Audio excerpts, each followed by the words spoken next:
You're listening to the From Imposter to Empowered podcast. I'm your host, Jill Perrick, a business and mindset coach who specializes in imposter syndrome. If you feel like you're not as smart, capable, or worthy as you actually are, and that someone is going to find you out, then you've come to the right place. I went from being a struggling government worker, working my coaching business on the side, but feeling unworthy and burnt out, to making multiple six figures helping women overcome imposter syndrome so they too can sign clients, make bank, and have the business or career of their dreams. I am nothing special. I have a stuttering disability, ADHD, and I struggle with anxiety and depression. So if I can learn how to feel good enough and overcome my inner imposter, then so can you. Let's dig in. Hello, my loves. Welcome back to the From Imposter to Empowered podcast. It is April. I cannot believe it is April. And I am excited for this episode because consistency is something that a lot of people bring to me. And it's because a lot of my clients have ADHD, they're neurodivergent in some way, or they have anxiety, just like me. And consistency is really difficult. It's like showing up each and every day, saying the same things, doing the same things, especially if you're not seeing results. And that's where this kind of episode landed for me. It's like consistency seems easy when you think you're seeing results, right? So how do you stay consistent when the results aren't as consistent? How do you stay consistent in showing up when the results aren't as consistent, right? So first and foremost, I want to say that I have one-to-one coaching spots open, and this is for the entrepreneur that has ADHD, has some type of neurodivergence, feels anxious often. And I want to tell you that imposter syndrome is exasperated by our neurodivergence. It is exasperated by like being so intimate with our thoughts and feelings about ourselves, and also having a lot of intuition and self-awareness that it can actually be very paralyzing and limiting. And you are not alone if you've thought, because I feel like I'm always working against my brain, how am I going to be able to build this business to where I want it to be? And I have been there, and I have built my business to multiple six figures through trial and error and figuring out how I enjoy doing business and what I truly want to do. And that is what I help you do. I help you build a business where you feel worthy of signing those high ticket clients and building a six-figure business and doing it working with your unique unicorn brain. No matter if you have ADHD, any type of neurodivergence. I've worked with clients who have OCD, ADHD, anxiety, depression. These are all forms of neurodivergence.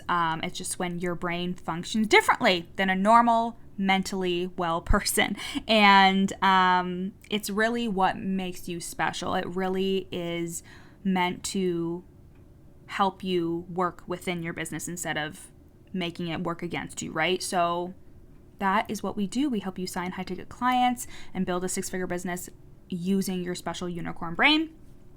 And one of my newer clients, she had been consistent for a little bit in terms of consistency with posting, and she said the things, but she wasn't really selling, and she wasn't really showing her face. And she was literally consistent in showing her face and talking about her offer, actually selling on her stories and through her posts. And she booked 3 consults just after a week after her and I started working together. Like a week after her and I started working together, things started happening because we started working on that belief system of, you are worthy of having this business. You are worthy of signing these high ticket clients, and let's start there. And it really started with the consistency that came from that belief system of, you are worthy to do this. Who are you to not? You have something really unique and special to offer the world. So if this is all sounding like, yes, this is what I need somebody in my corner. I need somebody who knows what I'm dealing with. I need somebody who sees me and can help me translate that fire and that spark that I have inside of me and translating it into signing high ticket clients. I'm your girl. Book a sales call at the link in my bio, and we will see if it's a good fit for you. And this is for 6 months of one-to-one coaching. So let's talk consistency then. Okay, this is literally one of like my most asked questions in terms of like, Jill, how the fuck are you so consistent all the time? You always feel like you have something to say.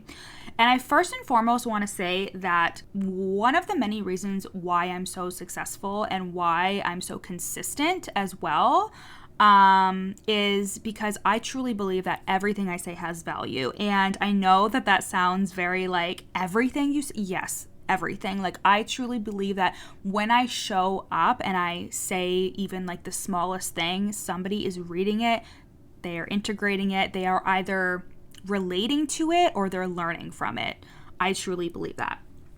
And I want you to also think about this in terms of defining consistency for yourself in a way that works for you. How can you define consistency that isn't all day, every day? The problem here is you are looking at, okay, I have to be consistent, but it's so vague in its definition that you're not challenging it and that it just never feels like enough. It doesn't matter how often you show up, you're telling yourself it's not enough, it's not enough.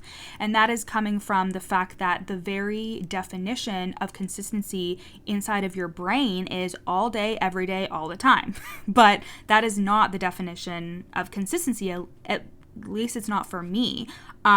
You have to learn how to define consistency for yourself in a way that works for you.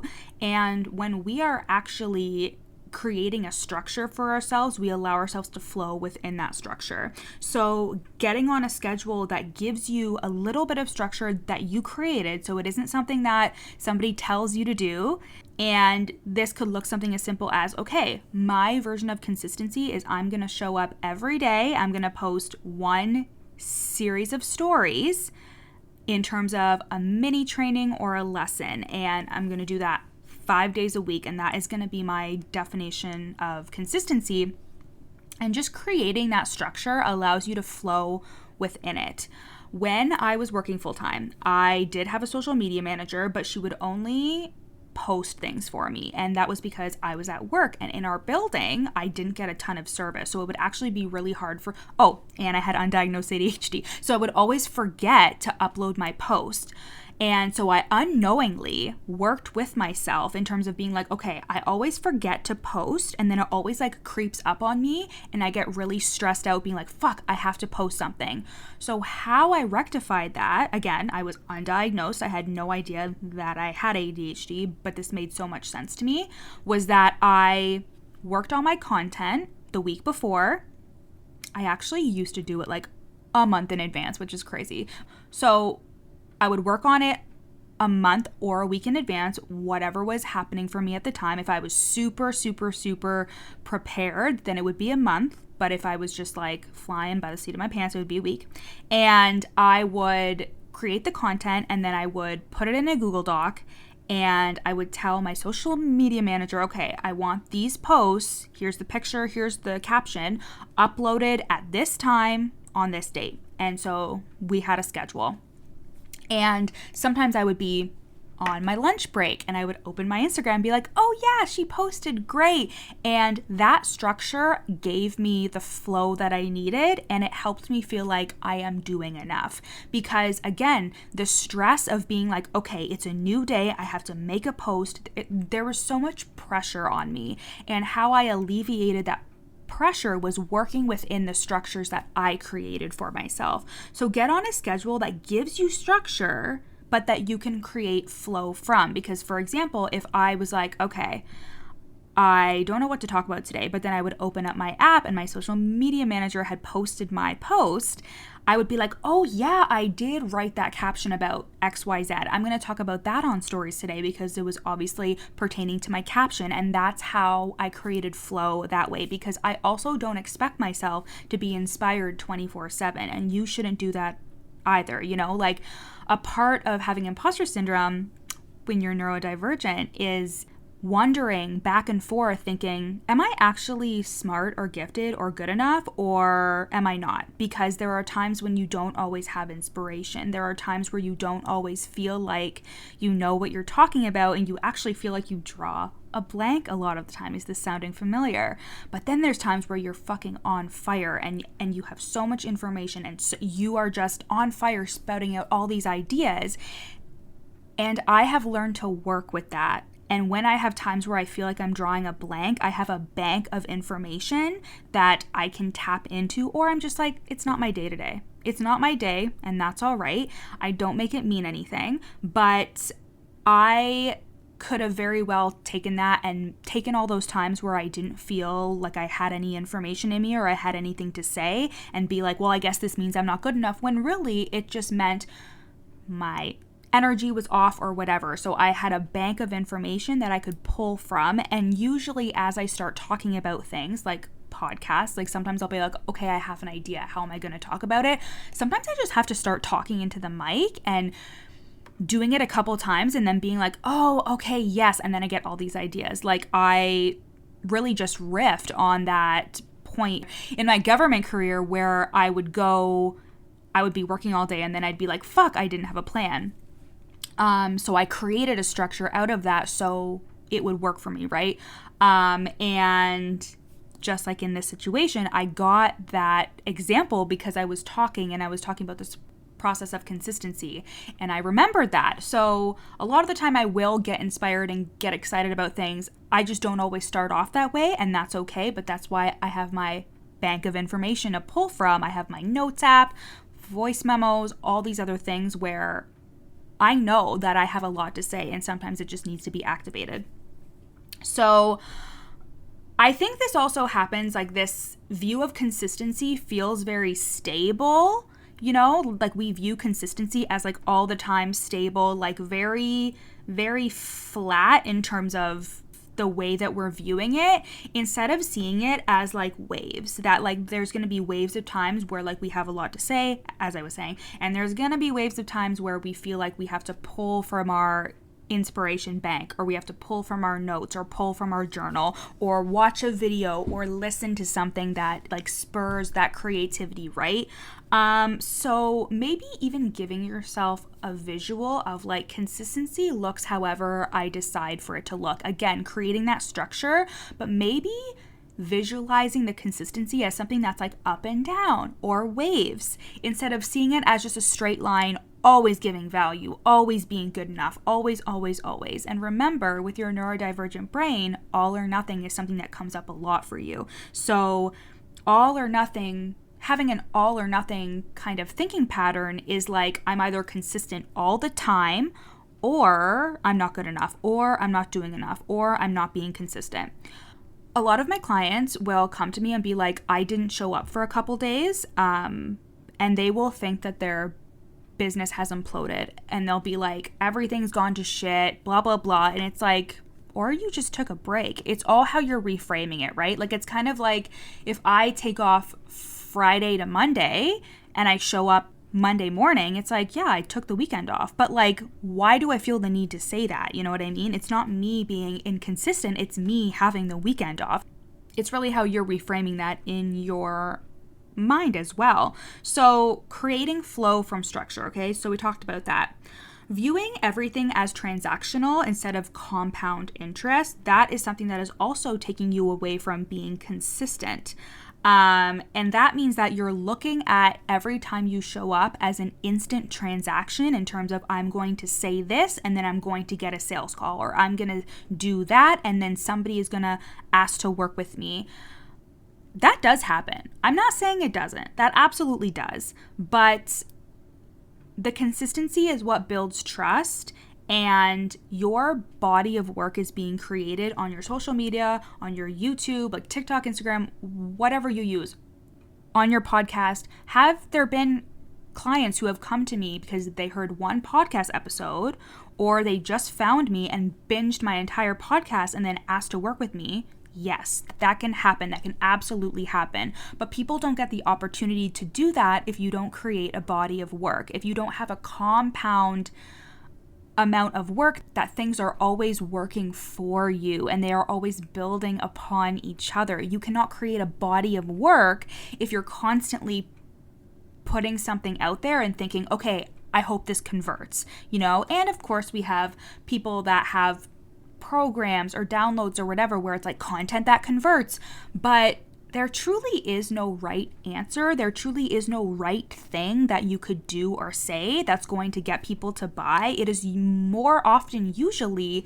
the compound interest of your content. It is you showing up day after day, consistency in your messaging, not so much consistency in like you being online all the time, consistency in what you're saying. Like that really leads me into too. It's like I see it more as consistency in your messaging. Are you saying the same things over and over again? Like, are you saying, I help this person achieve this result? Are you thinking of different ways to say it? Are you talking about your experience and your results and all of those things that are going to lead people down the client funnel to work with you because they trust you, because you're consistent in your messaging? And the only way you can be consistent in your messaging is being consistent in how you show up and believing that you are creating a body of work, and instead of expecting every single thing to be transactional, instead of showing up and thinking, what do I have to say today to get someone to book a sales call? That makes total sense if that's what you're thinking, but there's more underlying things happening there, right? There's deeper things that are happening there in terms of you being like, I have to say this perfect thing. That is going to paralyze you more than if you were like, I am creating a body of work that my soulmate client is going to come and binge, and they are going to look at this and think, fuck yes, I need to work with this person. Everything she's saying is just hitting the nail on the head for me. And as Simone Soul says, quantity creates quality. So the more that you're saying your result, the more you're talking about yourself and how you can help people, the more you are doing that, the easier it will be to convert, because again, you are creating a body of work and seeing it that way as well for yourself. Every time you show up, think, I am just adding on to the last a million stories that I just did. You know, like I believe that I'm creating a community of people who are getting to know me and who are going to be able to scroll through my content and see this amount of work that I'm creating for them to consume. Again, somebody can see one post of yours and be like, fuck yeah, I need to work with this person. But a lot of the time it is because they trust in what you're saying and they see your body of work. And it's really important too to just challenge your belief systems, right? So challenging your belief systems with, what do you believe every time you show up? Like, do you believe you have something of value to say? Do you believe that this business is going to work out for you? Identifying those zoomed out thoughts is what I call them. And it's basically like underlying everything that you're doing, because the entrepreneur that is certain that she is going to be successful, that is certain that things are always working out for her, shows up in a very different energy than somebody who is like, I'm giving myself until the summer to make this business work, and if it doesn't work, then I am quitting my business. Like, extremely different energy. Again, if you're thinking like, every time I show up and somebody doesn't inquire with me about my services, I lose belief in myself. Just think about the energy that you're coming from if those are your beliefs. And you might not even realize it, but if you dug a little bit underneath, which is a lot of what we do in one-to-one coaching and your coaching with me in general, is like digging underneath your everyday thoughts that you think nothing of and being like, fuck, there is a belief system under there that like, I can't make this work, or that things aren't going to work out for me the way that I want them to, right? And that's where all the work is. And that's what actually creates consistency, is you realizing that your thoughts and your feelings are having a direct impact on how you're showing up and the things that you're saying and how fucking consistent you are. When I was showing up between 2018 and the beginning of 2020 and having not made a lot of money whatsoever, I was super burnt out, and there were a lot of things that like weren't good, but I was honestly so hell-bent on the belief that like I was going to be successful. I was going to make this work, no matter how much imposter syndrome I had or any of the other things that are able to be worked through. I had that underlying belief of like, I'm going to make this shit work. Like, I'm going to be successful no matter what. Of course I'm going to leave my job. Of course I'm going to do all these things. Even if I was scared shitless, I still had that underlying belief, like, this is all going to work out for me. I'm going to make it work. And it did. But my consistency was born out of that. It was born out of the belief system that I was going to make this work and it was going to work for me. Okay? And I want you to also, like, okay, so me and Dustin, my fiance, we just celebrated 15 years together. So we met when we were like 14, and we started officially dating on March 23rd, 2007. I have it tattooed on the back of my neck, and he has it tattooed on his chest. And we got that when we were 20 years old, so like 10 years ago, which is so gutsy that we did that. I can't believe we did that. But we did it. And we're still together. We're engaged. We got engaged in 2021 on my birthday. So we just also celebrated a year of being engaged as well. But whenever I think about the comparison between our relationship and my business, I really take a lot of lessons from our long-term relationship into my business, being that I see the consistency towards my business as dedication and loving commitment. Because even when things are difficult, I have love and dedication for my business. And even if things are difficult in our relationship, we have love and dedication and commitment for our relationship. And that is because we have an agreed upon outcome. We want to be together forever. We want to have a successful marriage. We want to have a successful life together. And that outcome really helps us see our arguments or see the things that we deal with through a different lens than if we were to view our relationship as like we're not as committed or we're not as dedicated. Kind of like if I were to be single and then get into a relationship with somebody new but not be too sure what the outcome was. I was just having fun and like this wasn't going to be a super long-term commitment. The conversations that we would be having would be very different, right? Or if we had an argument and like the argument was something that I was like, like I don't really see this relationship going anywhere, so I don't want to deal with this. That is a very different energy than if I'm like, this person is my person who I'm committed to for the rest of my life. How am I going to approach this? You see what I mean? Like when I think about my business in that way, in terms of being committed to it, dedicated to it, if it helps, you can even like think of it as a person, you know what I mean? Like, and I also always say to my clients, like, your business is a baby. Your business is a baby that needs your nurturing and needs your support, and it doesn't need you to be disciplined or mean to it. It needs you to like support it and nurture it and not be so hard on it. And you can't expect it to pump out results if you're not giving your business what it needs, right? And especially in the beginning, it needs that consistency, but it just needs your unconditional love and support and nurturing. If there's a lot of polarity in terms of like, this business needs to give me what I want it to give me, and if it doesn't, I'm out, like I'm out of here. What's your overarching commitment to your business? Is that what you're putting on it? Is that what you are forcing it to think is like, hey, I'm going to show up consistently for a week, but if you don't deliver, I'm not going to be there for you. You know, like just think about that too. And if it helps, again, think of it as like a person, right?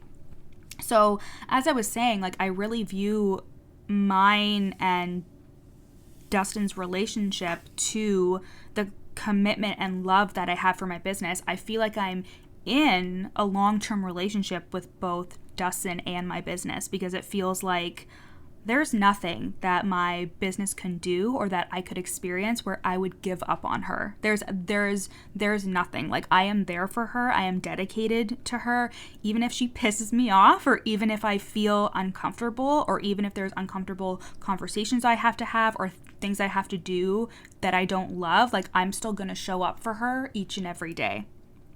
And the outcome is behind every intention. It's behind every uncomfortable experience. The outcome. Just like in my relationship, the outcome is that we are going to be together forever, and we are going to be married, and we are going to have a successful relationship together, and that is something we're working towards. And with your business, it's the same thing. Is yes, consistency, but for what purpose? What are you doing this for? And if you are finding thoughts underneath it of, well, it's hard for me to be consistent because I don't know what's going to happen, or I'm not that committed to it because what if I fail? All of these thoughts and feelings that are underneath what you think about yourself and what you think about your business, they are going to come through in how consistent you are and how committed you are. And not in a shamey way. It's scary to do this business. It's scary to show up online and sell. It's scary to do these things. It's triggering to our nervous systems to do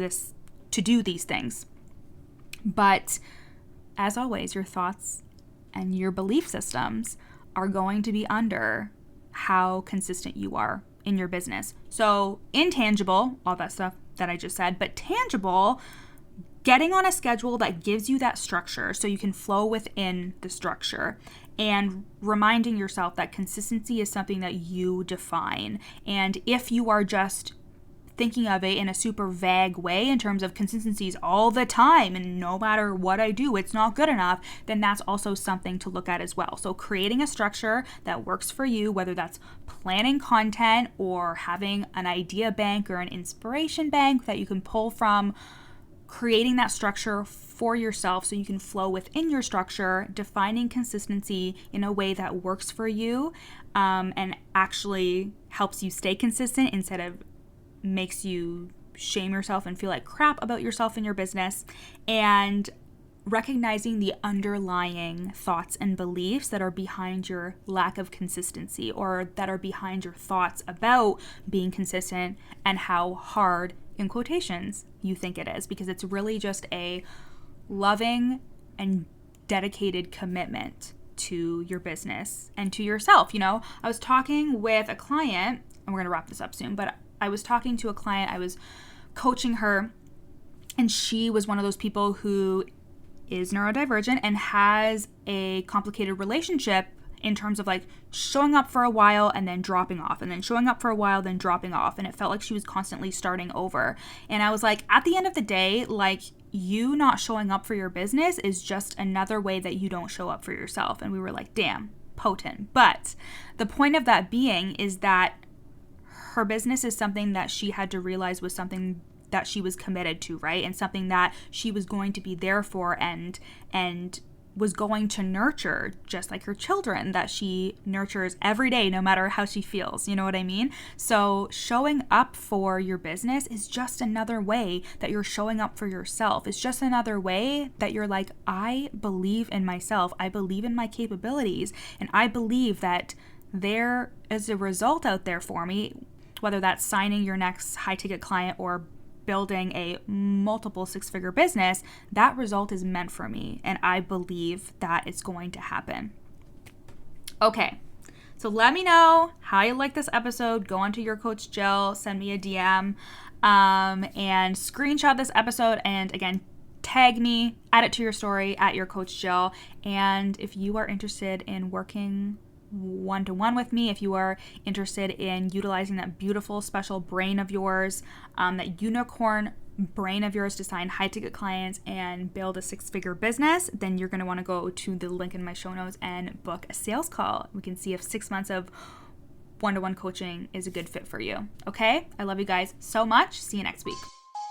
Thanks for listening to the From Imposter to Empowered podcast. Head to the show notes to find out how you can take this work deeper with me in one-to-one coaching or in my lifetime group coaching program, The Worthy Woman Method. In the show notes, you'll also find a free 3-day challenge to start the process of overcoming your inner imposter. And once you're done with that, screenshot this episode and share it on Instagram, tagging me at Your Coach Jill so we can connect. See you next time.